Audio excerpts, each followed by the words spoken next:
da perícia. Tenho perguntado constantemente à imprensa, o que o senhor acha da perícia? A perícia é fraudulenta, a perícia é imprestável, é vergonhosa a perícia. Não podemos aceitar uma perícia desse tipo. Os peritos, se tivessem a capacidade, teria no momento exato, visto onde estava o corpo da garota, porque ela tinha sangue, dali levantar realmente a posição. A perícia constatou, entendeu, que a vítima estava sentada no lugar da mãe. Isso não é verdade. A vítima estava sentada bem no canto, que olha para o brinquedo à esquerda. Foi uma falha que não podemos aceitar, essa falha da perícia. Mas, infelizmente, houve essa falha e Deus pôs o dedo na ferida, com que a mãe estivesse presente no dia e a tia fotografasse aquele momento quando a filha subiu para a morte. Um minutinho só, por favor. Para a morte, a filha subiu e foi fotografada, foi registrado esse momento. Então nós levamos ontem essa foto, onde nós desmascaramos realmente a perícia. Um outro motivo. Testemunhas. Foram ouvidas algumas testemunhas que relataram os fatos que não são verdadeiros. Essas testemunhas serão processadas por falsos testemunhos.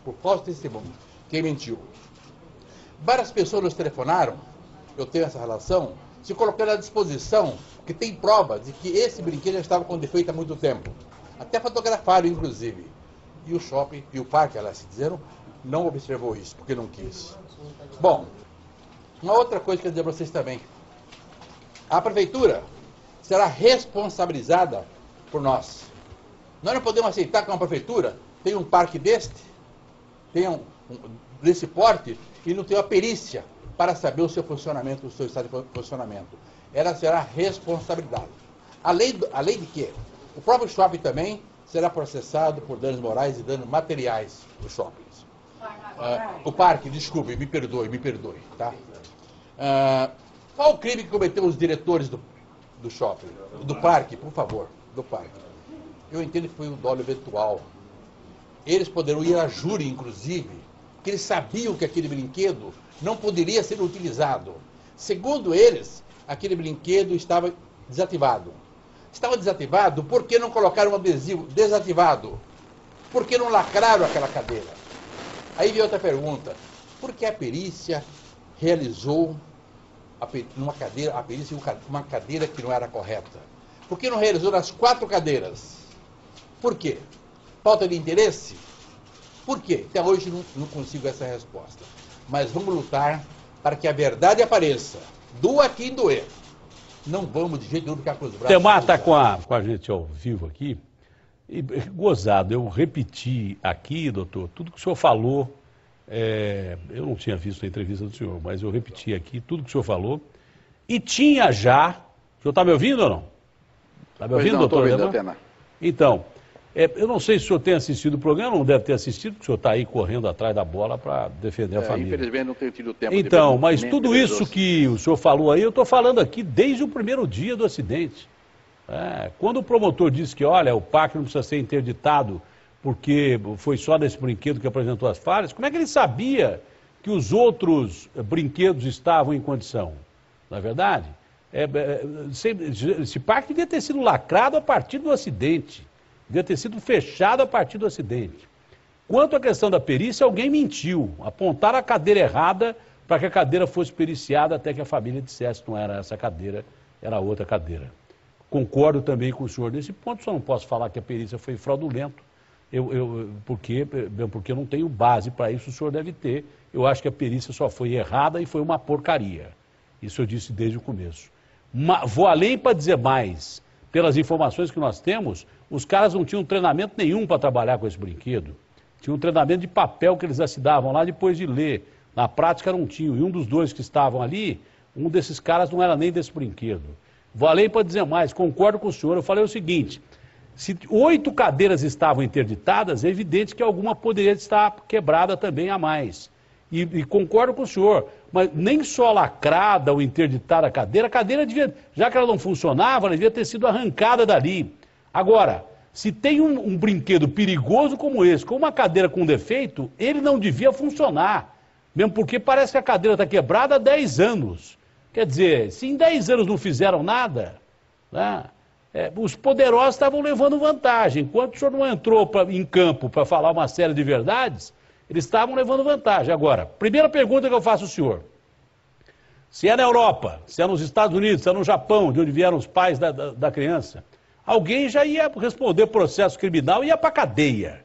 Quase que imediatamente, entendeu? E não adianta falar que é o gerente do parque só não, que é o coitadinho funcionário e tal, que a cadeia de comando começa para quem é dono do parque, para quem responde pelo parque. E a pergunta que eu faço para o senhor acha, sinceramente, que além de indenização, que é o que menos interessa, porque nada paga a vida de uma criança, alguém vai para a cadeia nesse caso aí? Datena, boa tarde a você e a todos os demais. É lamentável, é vergonhoso o rumo que as investigações da morte da pequena Gabriela estava tomando. Isso vem demonstrar o descaso que as nossas autoridades têm pela vida do ser humano, infelizmente. Mas nesse caso, Deus pôs o dedo na ferida para demonstrar realmente a verdade, o que aconteceu naquele parque, naquela tarde, naquela manhã, por sinal, né? Deus pôs o dedo e agora o rumo das investigações estão sendo outras, está sendo diferente para esclarecer realmente o que está acontecendo. A nossa perícia, antes que eu responda a sua pergunta, eu vou lhe dizer, é vergonhosa, é fraudulenta, é falsa, é imprestável aquela perícia apresentada pelos peritos do IC. Eu não sei como é que tiveram coragem de apresentar essa perícia. Não ouviram os familiares da vítima. Fizeram uma perícia acreditando na palavra de um funcionário do parque. Isso não tem cabimento, Datena. E além do mais, os peritos, qualquer perito sabe que o corpo, ao cair, ele cairia na própria direção, nesse caso. E já apontaram uma das cadeiras que estava sentada a mãe da Gabriela. Ou seja, quem olha para o brinquedo é o segundo lugar. Ela estava na ponta. O corpo estava ali naquela direção da ponta. Será que nossos peritos não viram isto? Ou não tiveram interesse em ver? Qual será a verdade?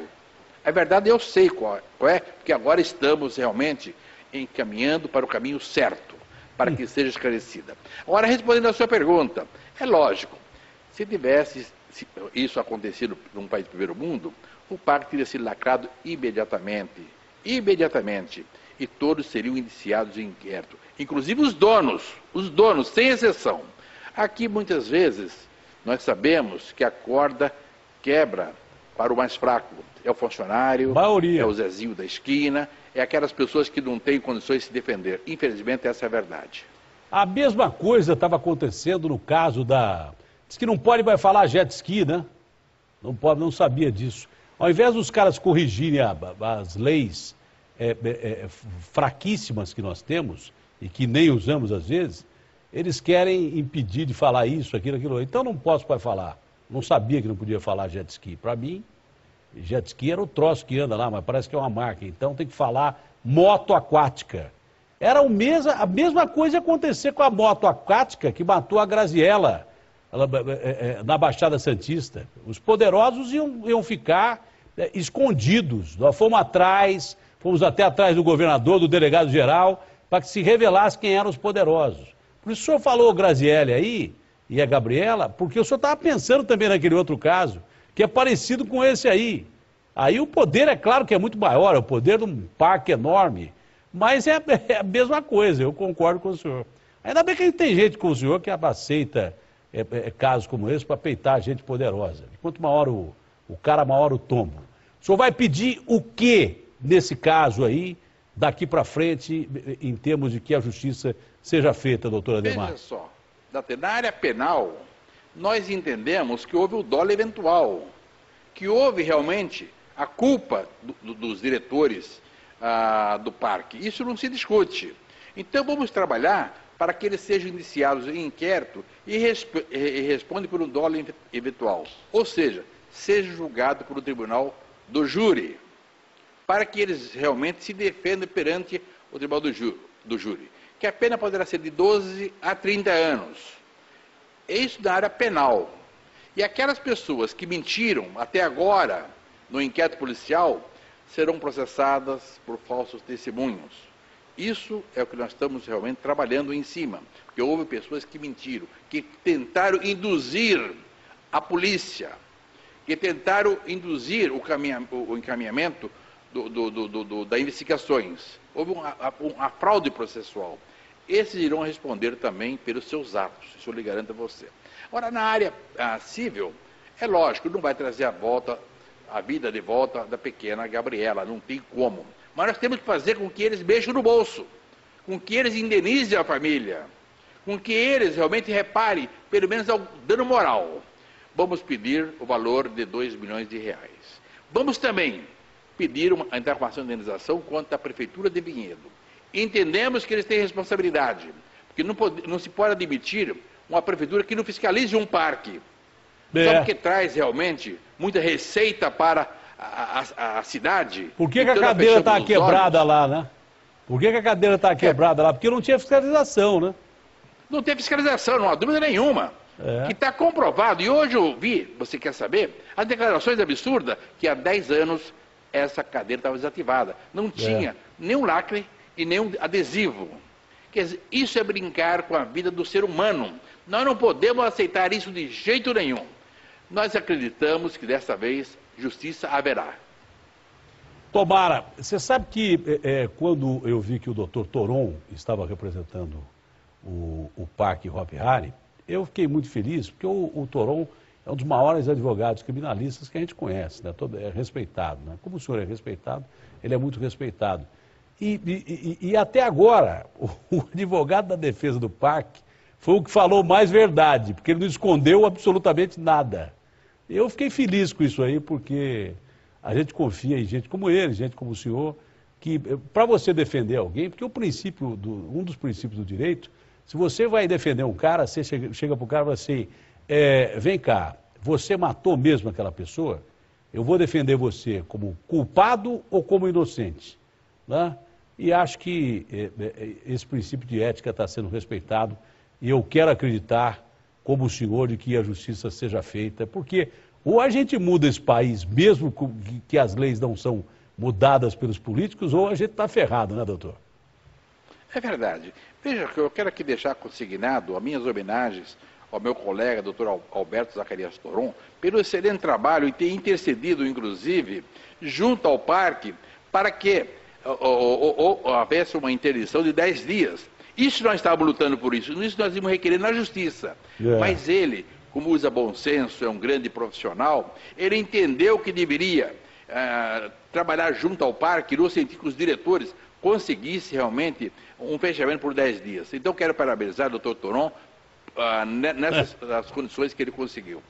Sorte deles que eles pegaram o Toron, porque o Toron falou assim, ó, fecha o parque 10 dias, porque senão vai ser pior ainda para vocês. Doutor Ademar, obrigado, prazer falar com o senhor, viu? Obrigado mais uma vez. Obrigado a você, doutor.